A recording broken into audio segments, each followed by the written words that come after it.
aligning the motivations of your coworkers with the mission and values of your organization. And it's not about altruistic self-giving. Okay?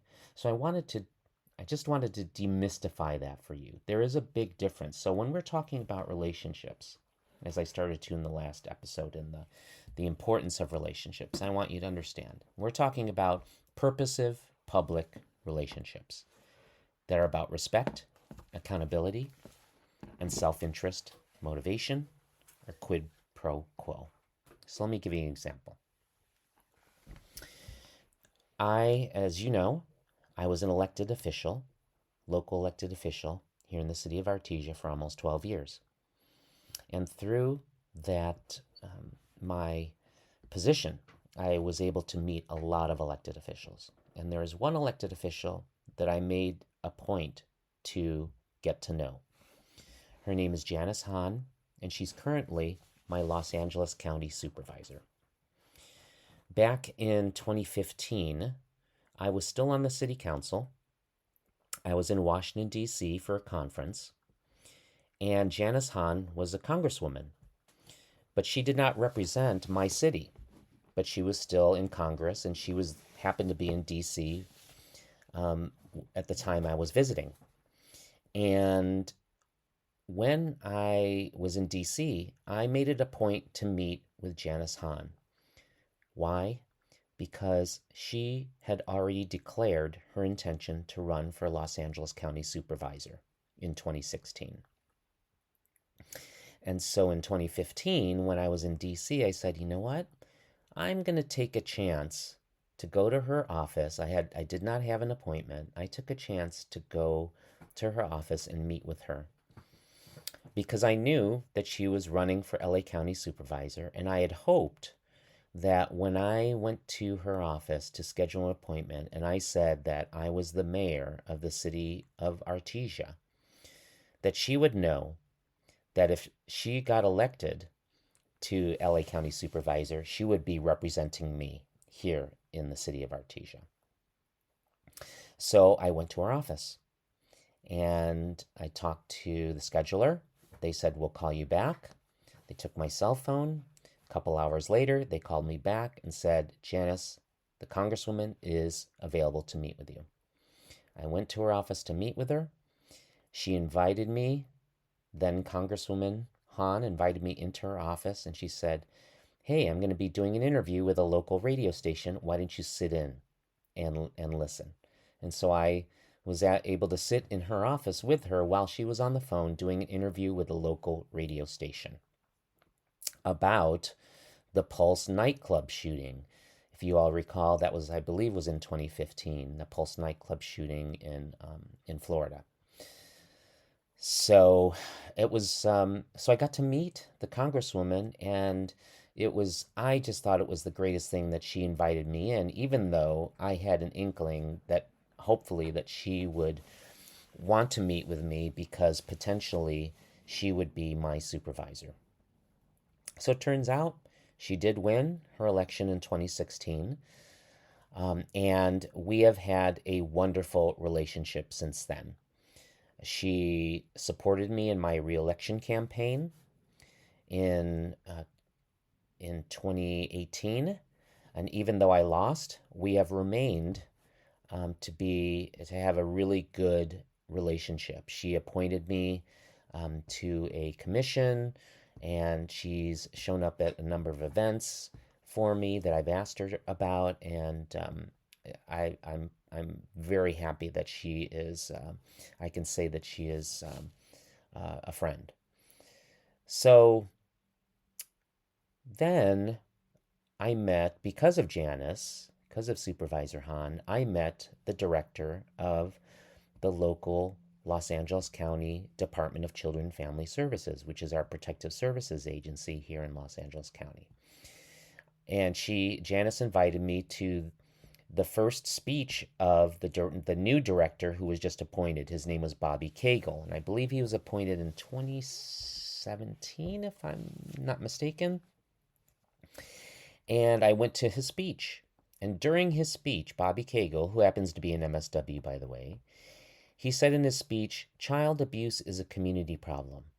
And when he said that, I thought to myself, oh my God, that makes total sense to me, that child abuse is a community problem. So after his speech, he was walking up the aisle towards me, and I went up to him. I introduced myself.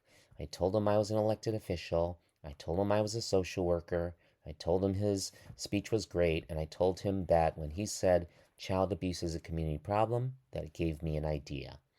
It gave me an idea to say, let's try to create something in communities so that communities can actually come together to support children who are abused and neglected in their own communities. Because, see, I used to work for Child Protective Services, and I knew how difficult it was for me to really access supportive resources in my community for the children and families that I was working for. So Mr. Cagle said, great idea. Make an appointment to meet with me, which I did. Then right after, I saw Supervisor Hahn's chief of staff and Nick said, you got to meet with my child welfare deputy. And her name was Maral. And Maral was an MSW who worked in the supervisor's office. So to make a very long story short, because really I could go on and on and on with the story and fill with like massive detail. But to make the very long story short, what we did was, because of Janice Hahn's direction and support with her staff and introduced me to Bobby Cagle, we developed a program in one of the local communities here, which is connected to the DCFS local office. I met with they call them the regional administrator, who is the head person at that office, met with her and her staff, and we created a program called the Downey Cares Collaborative. And if you go on my website, you can see some pictures of what we've done in our collaborative.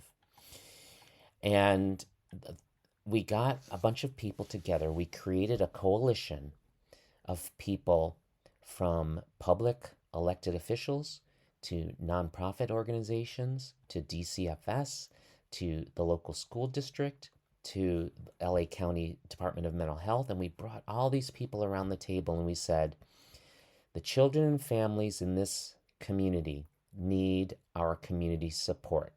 How can we do it? And we did.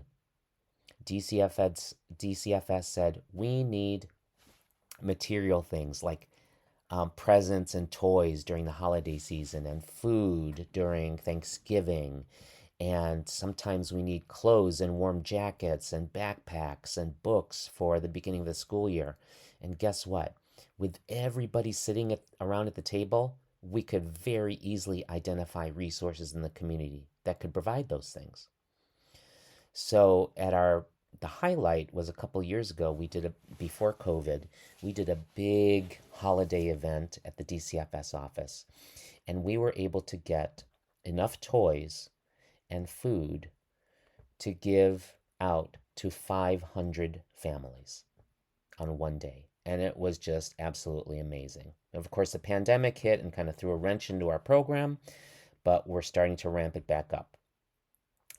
And we've also done other things like creating a mentorship program for children who are in the foster care system, by providing more access to mental health services, to recruiting resource families, which were formerly called foster parents or foster families. We now call them resource families. So recruiting resource parents to help out with children that need to be placed in the local area. So it was a wonderful project, and I believe on my website there's a report that I did after the first year of our project to highlight some of the wonderful things that we did and what we learned from that. And since we started that in 2018, it's still going strong. We're 4 years into it, and we're still, now that we're coming, things are starting to hit a new normal after the pandemic. We're getting back into the swing of things and starting to retool. but we're still meeting on a quarterly basis and trying to meet the needs from the community, to meet the needs of the children and families that are being served by the Department of Children and Family Services. So that's an example of how I used a relationship and created a relationship with a purpose in my mind, right? To create healthy, supportive communities. And I knew that if I started connecting with people in county government, that I could find myself and with people in local cities, that I would find myself in a position to be able to do this project called the Downey Cares Collaborative. So it's not been limited to that. I've been able to organize past presidents of the National Board of Directors of NASW to speak at in advance of the 2020 direction to get social workers out to vote. We did it virtually. I was able to help a local police chief from the city of Long Beach to get elected to be the sheriff of Los Angeles County. And I did that because he wanted to bring access to mental health services to his department, to his sworn deputies, and he wanted to work with community-based organizations to address homelessness and crime. So I worked with him to get him elected. I work with city governments right now to spend money on protecting people in public places such as farmers markets and parades and concerts, so that they can be protected from vehicles crashing into people.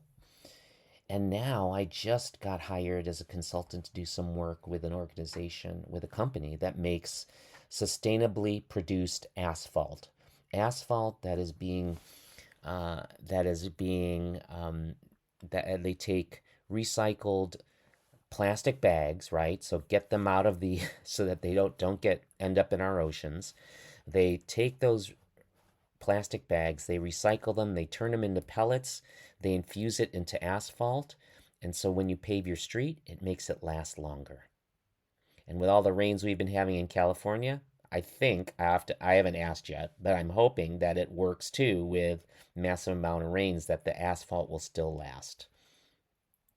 And these are great things that I wouldn't have been able to do any of these things if I didn't work to create purposeful public relationships, and to take the time and effort to do that and to have that purpose in mind, right? So let's incorporate into our professional work purposive or purposeful public relationships so that we can all create change at the meso and macro levels. Thank you, ladies and gentlemen. I really would love to get your feedback on my podcast. So please, please, please go to my website to give me your comments and suggestions for future podcasts.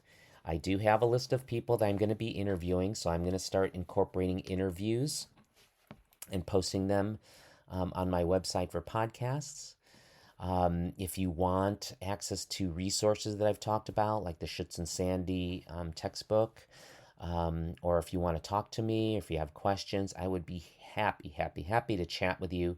Please go to my website, The Macro Social Worker, Victor Manalo. Send me an email. I'm also on LinkedIn and Instagram. You can send me personal messages through both of those, and I'd love to talk to you. So I know some of you have asked me about the availability of this podcast beyond my website, being able to get it more easily, and I'm working on it. I tried to get that all in place before I started loading my podcasts onto my website. I'm running into a couple snafus, but I hope to get them fixed very quickly. So anyways, thank you again for being here to listen to the third episode of the podcast on Purposeful Public Relationships. My name is Dr. Victor Manalo, and this is the Macro Social Work Mentor Podcast, and I am the Macro Social Worker. Remember what Uncle Saul wrote to me: ethics is about doing what is best for the most. So let's incorporate that into our practice and get out there and get active. Thanks.